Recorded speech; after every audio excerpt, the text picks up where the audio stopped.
అందరికీ happy constitution day of India. రీసెంట్గా Elon Musk చెప్పిన మాటల్ని బట్టి మన యొక్క కాన్స్టిట్యూషన్ ఎంత గొప్పది అనేది అర్థమవుతా ఉంది. ఆయన ఏమంటాడంటే 64 కోట్ల మంది భారతీయులు ఓట్లేస్తే ఒకే రోజు దాన్ని ఒక రిజల్ట్ ఇచ్చి గవర్నమెంట్ ఫామ్ చేసుకోగలిగారు. కానీ మా అమెరికాలో ఇప్పటికి కూడా ఓట్లు లెక్కేస్తున్నారు అని. ఇంకా ముందుకు పోతే మనందరికీ తెలుసు, ప్రపంచంలోనే భారతదేశం అనేది ద బిగ్గెస్ట్ డెమోక్రటిక్ కంట్రీ.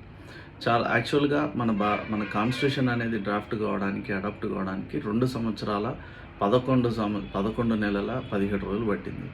దానికి అప్పట్లో చాలామంది విమర్శించినారు. అమెరికన్ కాన్స్టిట్యూషన్ వచ్చి సంవత్సరం రోజుల్లోపే అయిపోయింది, కానీ భారతదేశం చూసుకుంటే 2 సంవత్సరాల 11 రోజుల 17 రోజులు పట్టింది, చాలా టైం తీసుకుంది, ప్రజల డబ్బులు కూడా వృధా అయిందనేది.